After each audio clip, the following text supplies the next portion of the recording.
What's going on, guys? This is great. All right, so let's talk.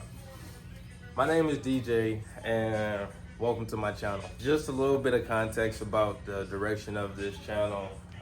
We're going to be rebuilding four-wheelers, dirt bikes, side-bys, and pretty much anything that's fun.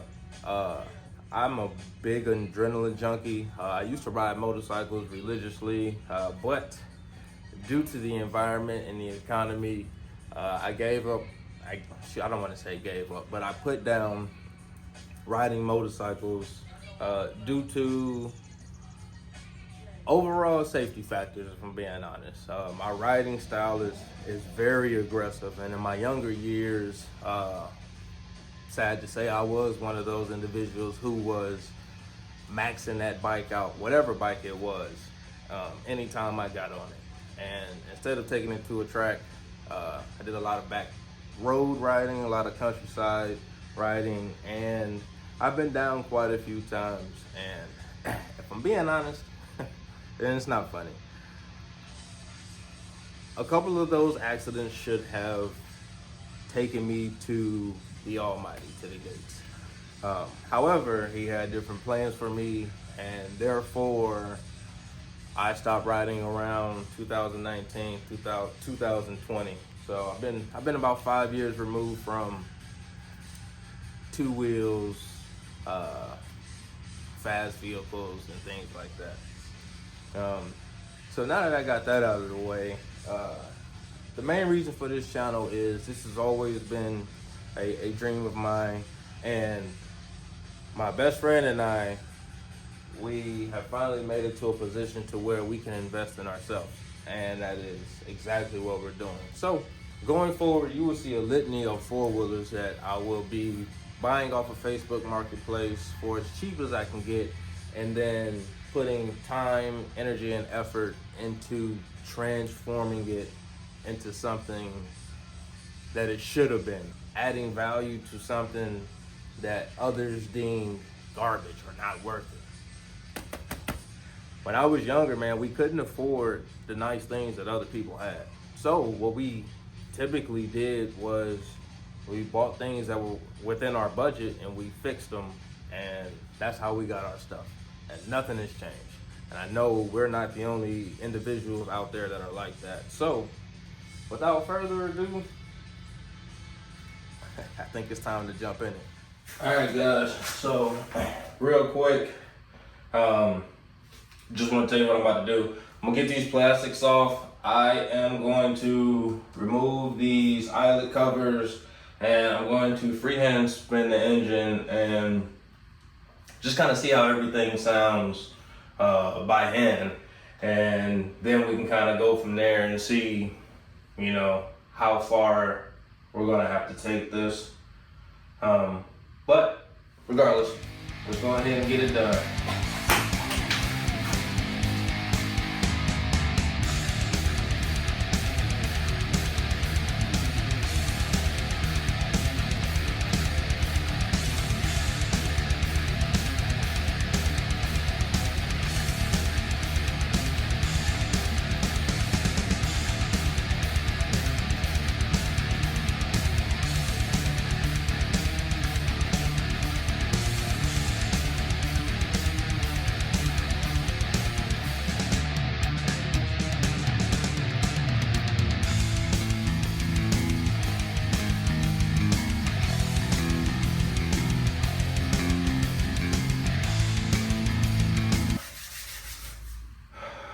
Let's get these eyelets off and crank her over. See what we get. All right, let's see what we got.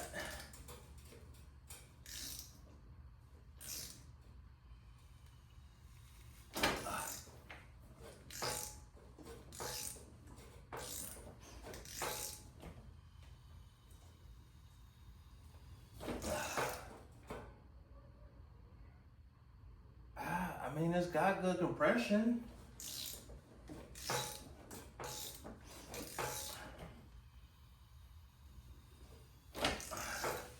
Come on, man. You already know baby girl put me together just in time because I was needing some fuel to get that bad boy finished. So I'm about to indulge myself in this breakfast and then hop back onto it. So 1 second, y'all. I'll be right back. And I just want to go ahead and show y'all something, man. So I wouldn't trust it. If y'all ever get something like this, I don't recommend you to trust it. I'm going to get that definitely fixed and make it strong and make sure it doesn't break there ever again. So there's one thing I thought I would point out real quick. All right, guys, so we got the old oil out.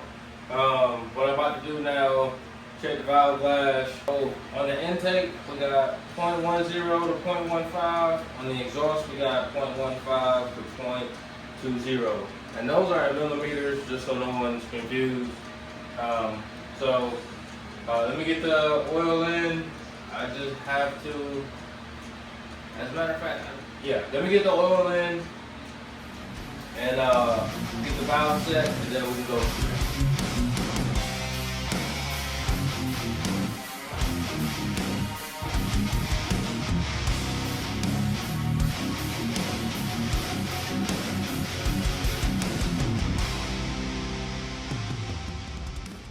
All right, guys, I want to show you something real quick.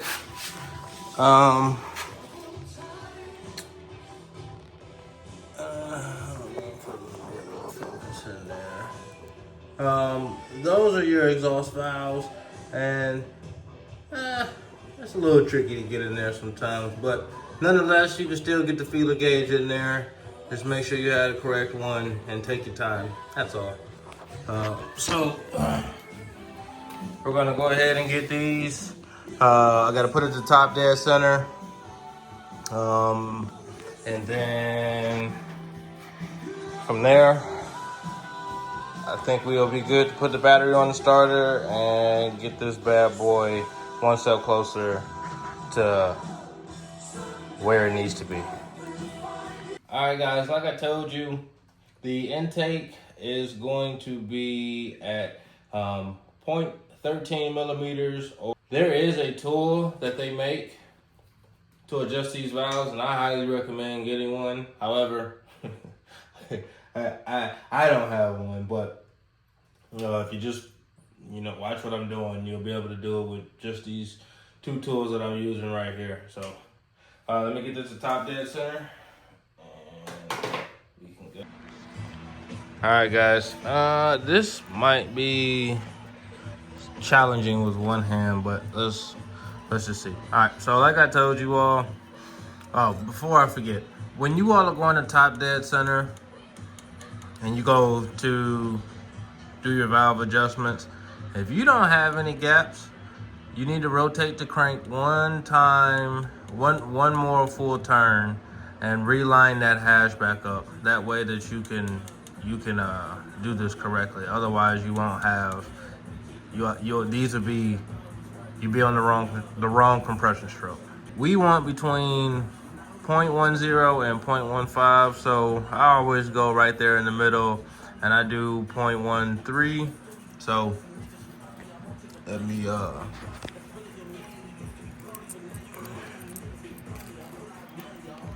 just get that position. All right, you stay there, and what you want to do is go all the way down, then you want to back it out right into the point to where you can feel that friction in between the tappet and the top of that valve spring. So right there is going to be good for that one. And now we can come over to our other intake valve and do the same thing. This one I'm not gonna be able to do with one hand just because of how tight it is. But let me get these tightened up real quick and we'll go do the exhaust. Now the exhaust is even more of a tighter space. I'm not going to be able to film this part. However, once I get it tightened, I'll just kind of walk you through what I did. But you just gotta kind of be patient with it and, you know, take your time.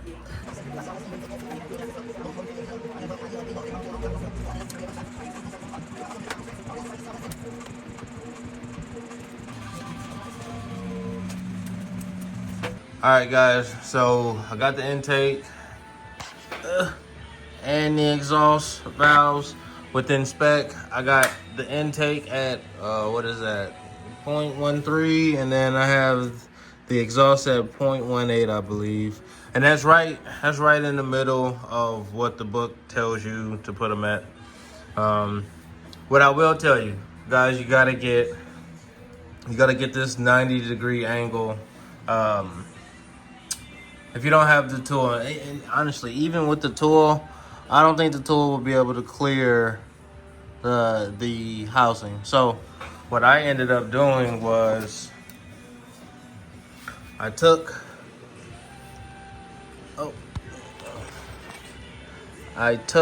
my, let me see if I can get it to focus. I took my needle nose and I held it on right there. I put my feeler gauge in there and I took my wrench and I adjusted accordingly. That is I guess the most efficient way I've found of doing this. If you all have found something different that's faster or better, please feel free to drop it down in the comment section below. So now we can go ahead and get the battery across the starter to see our compression, and I believe, where did that daggone thing go? I know there's a break in it somewhere. All right, so here we go. We got a break in some wires right here, so, and this is coming off of the stator. That's what it looks like. Stator and pickup coil, so it definitely won't start without that. Let me get this. Let me see if I can fix it. I should be able to fix it on the bike. Yeah, let me address this let me address that as well, and we can kind of go from there. This is going to be our pickup coil plug, and as you can see, I mean, that plug has been abused, has been pretty molested. So I depinned it because there wasn't enough wire. There wasn't enough wire on the end of this, so I'm going to uncrimp it and put a new pin on there and get that soldered up. And I think that was all the eye-popping damage. Alright, guys, it ain't the cleanest, but that bad boy is soldered together. So one thing I gotta do is where the heck did it go? All I gotta do is clean this up, unsheath it some more, and add that onto there, and then I can repin it, and that'll be that. Alright, guys, I just want to kind of show you the finished product. So I went ahead and I soldered everything. Focus in, come on baby, focus in. I think that's as good as we're gonna get. But I got everything soldered back in that I've seen so far. So all I gotta do is pull the heat shrink up, pin it back in, get it hooked back up. I'm gonna put the yeah, just let me go ahead and get this finished up and then we can move forward.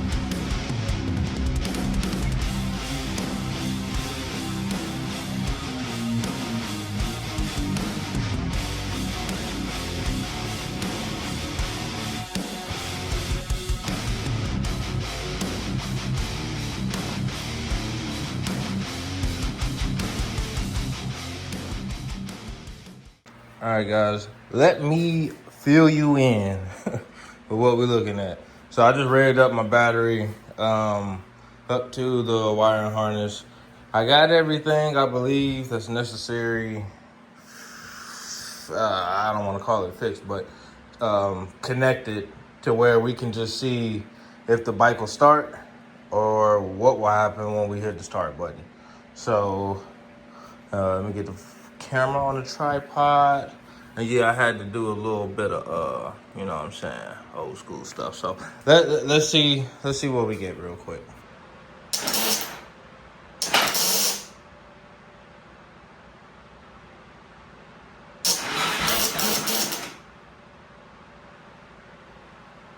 Well, she'll turn over.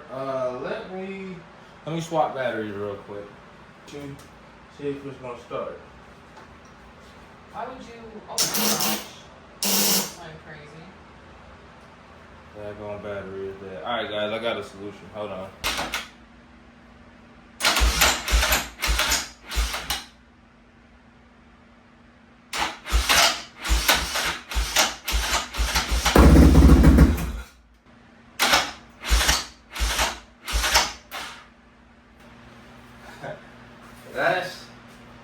That's great. That is great. So my intentions were to get a battery this week. However, there's a specific battery that I'm going to get, and I found one here in town, which is why I didn't order it, which is why it's not here. However, I do own a landscaping company, so I had to finish that up before I could actually get a lot of dedicated energy and focus to this. So I will go get that battery. Let me message the guy. I will go get that battery, and that should give us enough juice to start it, run it, make sure we got oil coming from, and this is because if you're watching this video, and more than likely you got a Raptor of your own, or you're looking to get one. But if you want to verify that you have oil coming up to your heads, go ahead and remove this bolt right here. You don't even have to remove it. Just go ahead and crack it loose while it's running, and you should have oil spewing out of the right from behind this bolt head. If you don't, you might want to do some further investigation. All right, guys, we got a new battery hooked up. See what we got.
No, what are you?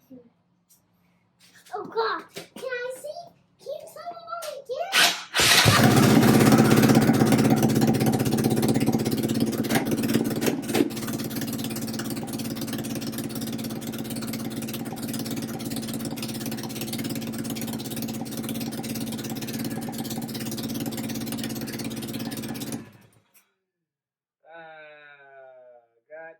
God damn it. Boy, I tell you fucking what. I tell you what. So I don't know if you guys were here earlier, and I'm not sure if you can really see that there's oil coming right here. But this is your oil gallery plug. This is how I check whenever I get done with any kind of rebuild or any kind of topping, anything like that. Every time I put this engine back into the bike for its first test trial, you always want to crack this open to make sure that you have oil making it to your cam lobes. If you crack this open and you don't see any oil, you are not getting oil circulation, and you are going to blow that motor. It's a guarantee, if not worse. So just make sure you all remember that. I'm going to wrap it up for today.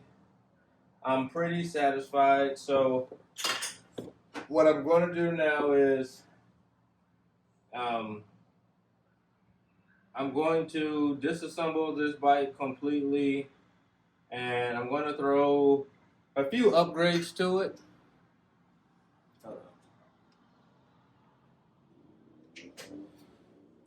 So I'm going to throw a few upgrades to it, and powder coating, and I think that's going to be it. I'm not going to touch the motor on this build. I got a sweet one in the backyard, and I can't wait to get it open. But we'll get to that one in a second. But this one is going to be a stock 660. No upgrades as far as internals is concerned. Outside, I'm going to completely powder coat as much of this bike as possible. I'm in the process of building a 6-foot oven. It'll be able to fit pretty much this entire frame if I wanted to.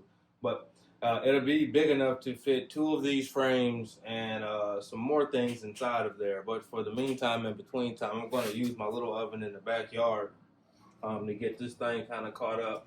But we'll save that for another video. I don't think it's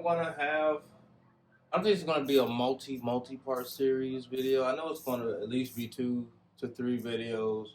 We're going to try to keep it shorter than that. This is for me, this is fairly new as far as, hold on buddy, as far as the recording on the mechanic side, because it's not the same as landscaping. So my angles have to be different, and the lighting is completely different. So there's a learning curve there. I won't act like there's not, but we got this bad boy started, and that was the goal. So from there, I'm happy to move forward. Hold on, buddy, give me 1 second. I'm happy to move forward and get this bad boy out of my garage and on the showroom floor. So till next time, it's been your boy DJ. Be sure to like, share, and subscribe. We're on our road to a grand journey. Right now, we don't have any followers. We don't have any subscribers. So if you don't mind, like I said, hit that like, share, and subscribe button for your boy. We'll catch you in the next one.